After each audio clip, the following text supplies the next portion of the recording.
महर्षि वाल्मीकि द्वारा रचित महाकाव्य रामायण के अरण्य कांड में सीता अनसुया मिलन, शूर्पणखा वध, मारीच प्रसंग और राक्षस रावण धारा सीता हरण का उल्लेख किया गया है। शूर्पणखा का राम और लक्ष्मण से मिलना। रामायण काल में जब भगवान राम माता सीता और लक्ष्मण के साथ अपने वनवास का आखिरी साल काट रहे थे, तो वे इस दौरान ऋषि मुनियों की सहायता करते थे और उनकी पूजा अर्चना या फिर साधना भंग करने वाले राक्षसों को दंडित करते थे और उनकी रक्षा भी करते थे। प्रभु राम एक जगह से दूसरे स्थान पर भ्रमण करते रहते थे। वहीं एक बार अपने भ्रमण के दौरान जब भगवान राम माता सीता और लक्ष्मण गोदावरी नदी के किनारे जा रहे थे, तो सीता जी को यह स्थान बेहद रमणीय लगा। आपको बता दें कि इस जगह का नाम था पंचवटी, जिसके बाद भगवान राम ने माता सीता की भावना को समझते हुए वनवास का शेष समय पंचवटी में ही बिताने का फैसला किया और फिर तीनों अपनी एक छोटी सी कुटिया बनाकर रहने लगे। वनवास का समय शांतिपूर्वक बीत रहा था। पहले की तुलना में राक्षसों का आतंक भी कम हो चुका था। वहीं इसी दौरान राक्षस कन्या शूर्पणखा वन भ्रमण के लिए निकली, जहां उन्होंने पहले राम को देखा और वे उनके रंग रूप से इतनी आकर्षित हुई कि वह उनसे विवाह करना चाहती थी। लेकिन राम ने मजाक मजाक में यह इशारा अपने छोटे भाई लक्ष्मण की तरफ किया, जिसके बाद लक्ष्मण से शादी करने के उद्देश्य से शूर्पणखा लक्ष्मण जी के पास पहुंची, जहां उन्होंने उनसे विवाह करने की इच्छा प्रकट की। तब लक्ष्मण जी ने कहा कि मैं तो अपने भैया राम और अपनी भाभी सीता का दासी हूँ। अगर तुम मुझसे शादी करोगी तो तुम्हें दासी बनकर रहना होगा। तभी शूर्पणखा ने इसे अपना अपमान समझा और माता सीता की हत्या करने का प्रयास किया, जिसे देख लक्ष्मण बेहद क्रोधित हो उठे और उन्होंने शूर्पणखा को रोकते हुए उसके नाक और कान काट दिए।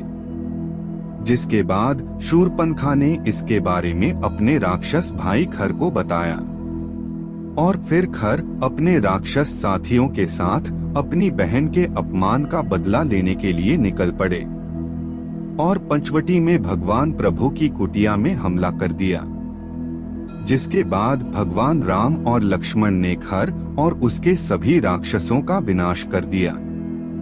इसके बाद शूर्पणखा खुद को और भी ज्यादा अपमानित महसूस करने लगी और पहले से ज्यादा क्रोध से भर गई और फिर वह अपने दूसरे भाई राक्षसों के राजा और लंकाधिपति रावण के पास गई और अपनी व्यथा अपने भाई को सुनाई और फिर उसने अपने अपमान का बदला लेने के लिए राम और लक्ष्मण के साथ युद्ध करने के लिए उकसाया।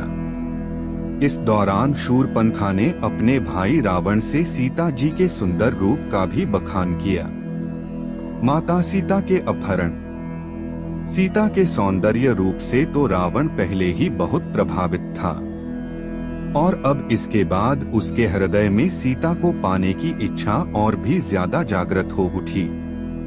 लेकिन उसे भगवान राम और लक्ष्मण के वीरता और योग्यता का भी अंदाजा था, इसलिए वह इसके लिए राक्षस मारीच के पास गया। आपको बता दें कि मारीच ने तप द्वारा कुछ ऐसी शक्तियां प्राप्त कर ली थीं, जिससे वह कोई भी रूप धारण कर सकता था।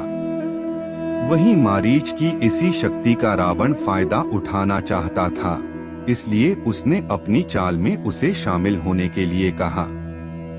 वहीं मारीच भी चाहता था कि उसका वध प्रभु राम के द्वारा हो, इसलिए वह भी रावण के कहने पर कुकृत्य करने के लिए तैयार हो गया। फिर राक्षस मरीचि ने स्वर्ण मृग बनकर सीता का ध्यान अपनी ओर आकर्षित किया। वहीं स्वर्ण मृग की सुंदरता पर मोहित होकर सीता ने राम जी को उसे पकड़ने को भेज दिया। अपनी पत्नी सीता की इच्छा को पूरा करने के लिए प्रभु राम उस स्वर्ण मृग के पीछे जंगल को ओर चले गए। प्रभु राम तो अंतर्यामी थे, इसलिए माता सीता की रक्षा के लिए वह अपने भाई लक्ष्मण को छोड़ गए।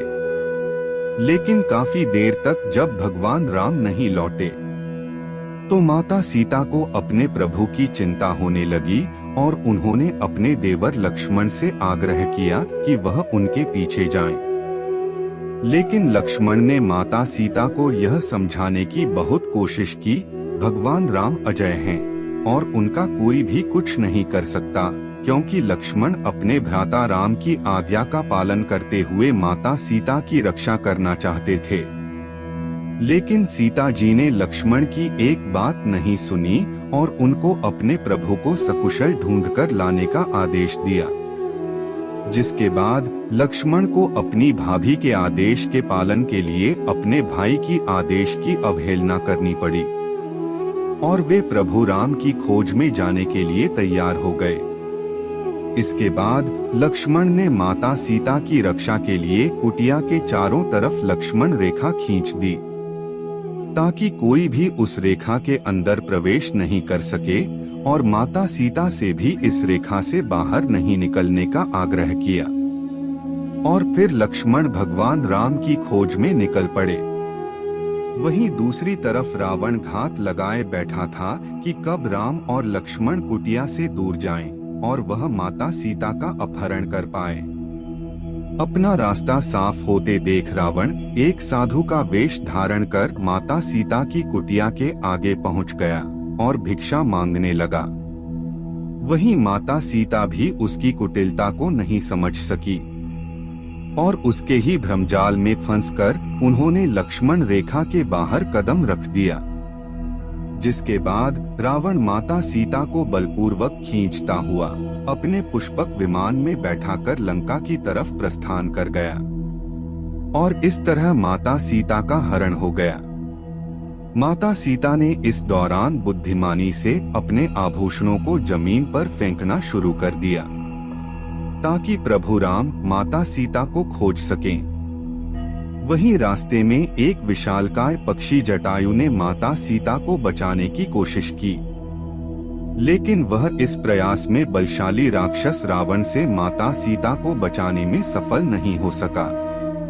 उधर लक्ष्मण और भगवान राम एक दूसरे से वन में मिल चुके थे और लक्ष्मण जी ने प्रभु राम को बताया कि माता सीता ने उनकी कराहती हुई आवाज सुनी, जिसके बाद उनकी रक्षा के लिए उनके पास आने के लिए विवश कर दिया।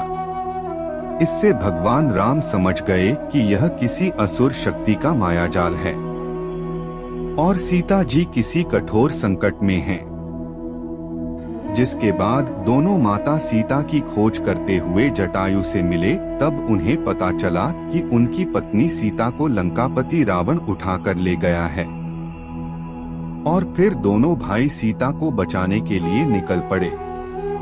वहीं इस दौरान उनकी मुलाकात राक्षस कबंध और परम तपस्वी साध्वी शबरी से भी हुई।